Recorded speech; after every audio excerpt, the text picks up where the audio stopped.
Hello, I'm John Owens, Principal Business Mentor at John Owens International, and welcome to this episode of the Business Breakthrough Formula video series.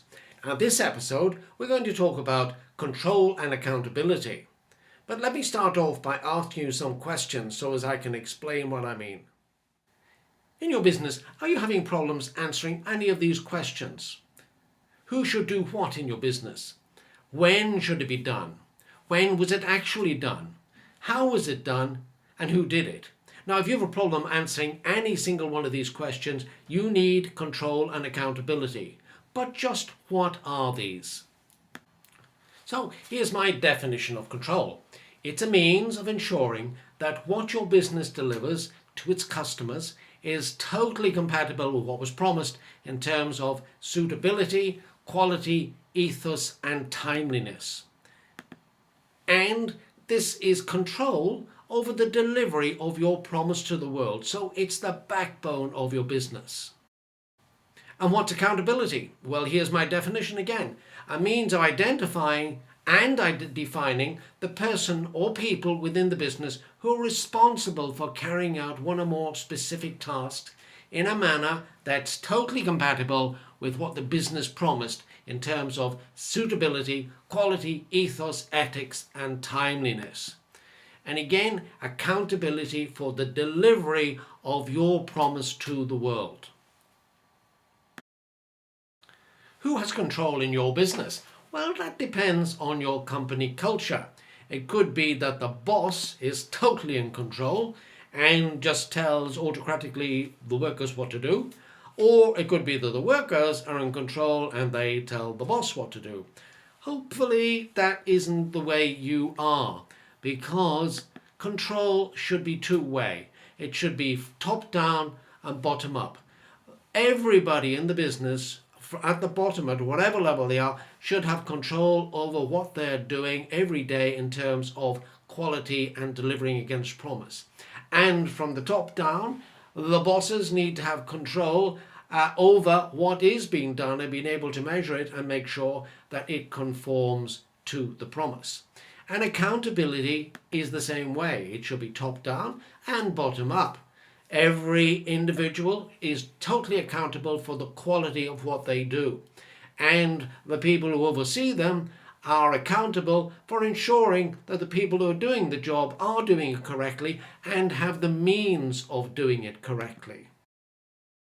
But how do you gain this control and accountability? Well, key performance indicators, or KPIs, are a very powerful means of giving this control and accountability to the business at all levels. Let's look at what key performance indicators are. Well, they are a measure, but they must be meaningful, intuitive, easy to record, and in fact, the information to show them should be recorded as an integrated part of doing the job itself. Let's look at example KPIs for a sales rep, for example, and they could be the number of leads, which in this case is 750. Let's say these are for a month. The number of sales from those leads, 100, and the value of sales from the 100 leads, $600,000. Is this good or bad? Well, the fact is we don't know, because we would need to compare them to what they ought to have been. And this is where we can actually bring in KPIs, key performance indicators, of forecast against actual. Now we have forecast leads of 800 and the actual number of leads was only 750, so there's 50 missing. Number of sales was forecast to be 160, 100 were achieved. The value of sales was forecast to be 800,000 and only 600,000 were achieved. Now, being able to compare actuals to forecasts suggests that this sales rep might be underperforming. But is that the case? It could be, when we look at these, and this is where the sales rep and sales manager get the chance to talk to each other, that the forecasts were unrealistic or unattainable. If the forecasts were realistic and the sales rep didn't achieve them, then they can look together at why and what are the blockages. So the key performance indicators, they do hold people to account, but they do more than that. They enable you to spot blockages and remove them, address them together. Now, a very powerful way of looking at key performance indicators is to build a company dashboard. And this can be done quite simply. You can have software to do it, or you can do it just with a spreadsheet. And this is a visual way of measuring how well a part of the business or an individual is performing. Here we're going to look at the sales figures for a rep.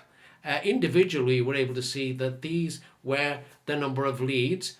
These are the forecast leads against the actual leads. We have the figures, the actual figures in the table at the bottom, and we have a graph showing forecast against actual. Then we can go to number of sales. Once again, we can read the figures at the bottom, but the graph shows us the variation of actual against forecast. And then with the value of sales, we can see how they varied throughout the months.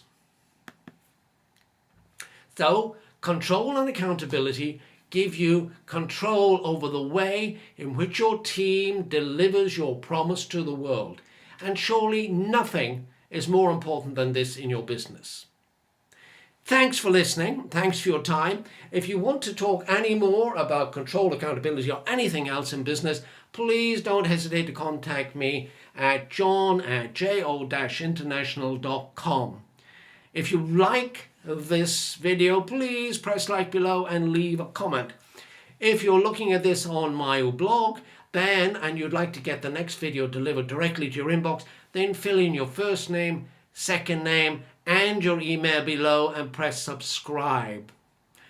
Now, next time we're going to vary a little bit of looking at business. We're going to look at something almost more, definitely more important than business. We're going to talk about looking after yourself so as you can be in top peak performance physically, emotionally, and mentally for running a business and taking it to the next level.